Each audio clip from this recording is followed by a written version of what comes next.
there is a burning question in a wife's heart, and the question says, why will a man keep endless malice with his wife?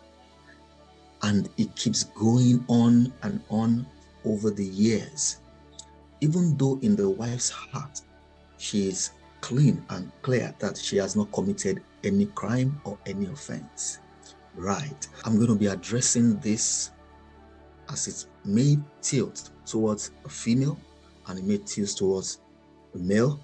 By that I mean the wife or the husband.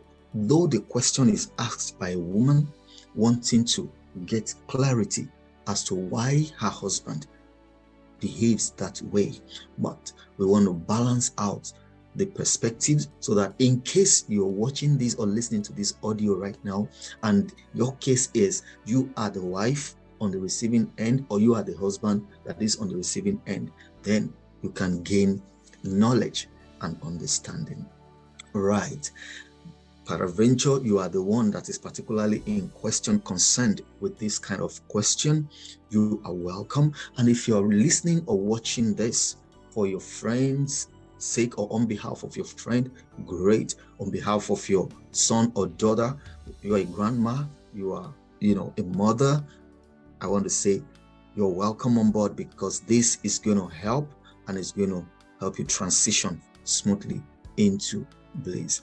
All right, I'm going to start by saying that if your husband or wife behaves or exhibits this kind of behavior currently, and it's been ongoing for a while, or you just notice it, maybe you just got married, the honest truth is your partner is not a bad person. Take it from me, you are not a bad person. Your partner is not a bad person. Your partner does not intend to get at you or just to pick on you anytime. You are not also out there to witch hunt or to hurt. The reality is each and every individual have the tendency to be in a space whereby there has been three key things that has affected or impacted their journeys, positively or negatively. And those three key things I'm going to say to you is, number one, are you ready to listen to this? And are you following? Number one, upbringing. The upbringing of every individual has capacity to impact their journey into adulthood negatively or positively. The second thing is the environment by which your partner or you or myself have grown over the years, have the capacity to impact positively or negatively on our journey to adulthood. Then thirdly, this is huge, the significant emotional experiences that every individual might have been through over time. Now, I'm going to break this down. Okay, let me add one more, and that is individual personality traits. Your personality traits, your partner's personality traits also could be responsible for such behavior. Now, let me say this. Every human being, every individual, either male or female, we are more or less like a system or combination of systems. And those systems have been programmed or altered by one or each either one or all of those things that I mentioned earlier. Now, what do I mean by human beings are a combination of systems? Take, for example, our human body. Our human body consists of diverse various systems, which is we have one as digestive system, respiratory system, reproductive system, and you can go on and on to name as many systems that you can remember that you learned in your elementary or high school. Now, every human being has been programmed one way or the other. And you will agree with me that if the human body, any of the system, is corrupted or affected negatively in any way, it's going to malfunction, and either the person falls sick or the person feels pain, and there is going to be reactions in different formats. That is the way I wanted to picture your partner and yourself. You are a combination of systems. Your partner is also a combination of systems. So on a daily basis, there are different factors that impact or want to attack that system. So I'll start by touching on those 4 key points that I said could possibly be responsible for your spouse's behavior. Number 1, let's look at the upbringing.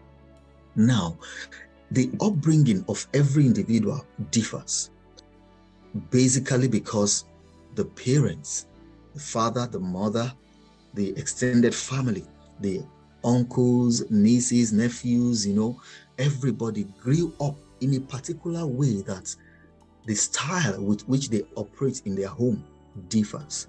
So take for instance, if a couple, they live their life in a secretive manner, unconsciously or consciously, the children are learning. And you don't expect that child growing up into adulthood to be married. You don't expect the child to be open suddenly, except the child has experienced transformation growing into adulthood, and then he has matured and been able to is able to transform into being able to open up. So the reality is, if your spouse grew up from such family, the tendency that if you grew up from a family where you are all open, all out, no secrets, nothing hidden, everyone understands each other, there's going to be opposites of what you have experienced. So that's why you will agree with me when I said your husband is probably or may not be as bad as you think, or your wife may not be as bad as you think. Now, let's look at the environment. Environment also impacts on the journey of every human growing from childhood into adulthood. So when you come into marriage or into a relationship, those things play out a great deal. For example, if the environment that your spouse grew up from is such that everything all around is loose, disorganized, nobody pays attention to order, and you came from an opposite side of the family who pay attention to details and then everything, there's going to be challenges. There's bound to be challenges. And so you want to take time to pay attention to understand what are the systems that engineered or formed your spouse or your partner. And that's why I'm saying again, your spouse is not a bad person. You are not a bad person either. And the one thing stands for sure, both of you have possibly not taken the time out to explore and dive deeper into those gray areas in your lives personally, particularly if there have been upbringing that is not as excellent as it's supposed to be, or an environment that is not as healthy to form a total man or woman, or a healthy adult or a young person to grow into adulthood. And the third thing, that I said is significant emotional experiences. Take, for instance, if your spouse was abused by a house help, either a female house help abusing a male child, or a female child, or a male house help abusing a female child or a male child, either sexually, verbally, physically, and otherwise. And it could also be that it's even the family member, the immediate family member or extended family members that have abused one way or the other. And your spouse has gotten to that space to lock up those emotions, and their real self is not able to come up to the open. Those are likely emotions that can trigger the behavior, because I can tell that the question being asked, it has this part of it that says the husband will be all happy this minute, and then suddenly things will change, and then the opposite just popped up. So what happens usually is people have found a way to mask up their real self, because the significant emotional experience they've been through has locked up. For example, if a child or your spouse was, or you growing up, you are a very happy child, and then there is this significant emotional experience that happened. Maybe there was rape. That will cause the child to lock up, because the child may not have shared with anybody that they can find as a confidant. And then again, maybe they've even shared with an adult and they didn't trust them, or they didn't believe them, and then it turned out to be something very messy. So that way, if your spouse have an upbringing that wasn't healthy, an environment that wasn't safe enough or strong enough to build a total man or woman, or there's a very significant emotional experience that has hurting them so badly, and they've not been able to share or vulnerable to discuss or talk to anyone about, those could be responsible for the behavior. And again, the reason why the offense may come from you to your spouse, or your spouse just changes mood or changes atmosphere around himself or herself in the home, wanting to keep malice or engaging in keeping to themselves, not wanting to either eat from your food or stay in the same room with you, sleep on the same bed, all of those tantrum-like behaviors, So one of those things could be that there are triggers that brings about those memories. Take, for example, if your spouse experienced a verbal abuse growing up, you can tell that your spouse will have tendencies to misinterpret communications, because there are certain words that have been spoken to them that has battered their self-esteem, their self-image, their emotional bank has been drained. So when there is conversation going on between you both, the tendency to misinterpret certain words from you, or behavior or moves or action, could be a trigger to their reactions or to their mood swing and all of those things. So you want to be able to look at all of these things I've mentioned. Then the last one I said is the personality type or personality traits. And there are 4 of them. The first one is, we call them intimidating humor. Intimidating humor, I mean, like it sounds, there's a car called Hummer, and then when you see the Hummer, it looks intimidating. It appears intimidating when it's coming on the road or on the street. So the personality type of an individual that is intimidating Hummer could appear intimidating wherever you find them, either in the home, in the office, on the field, in gatherings, maybe parties or events. They appear intimidating because they are driven by goals. They can, they just want to make things happen. They want to lead, they want to take charge and all of those things. So maybe you or your spouse, you have that personality type, so you can tell what to expect from such a personality. Now, the second personality is the creative convertible. Now, the creative convertible is, when you look at the convertible car, it has this fashionable look, these different modes of changing things. The roof can open up, You can do a lot of things in it. So the creative convertible can appear flashy and all of that. So a person or an individual with such personality wants to be all out, the life of the party, in the home, at work.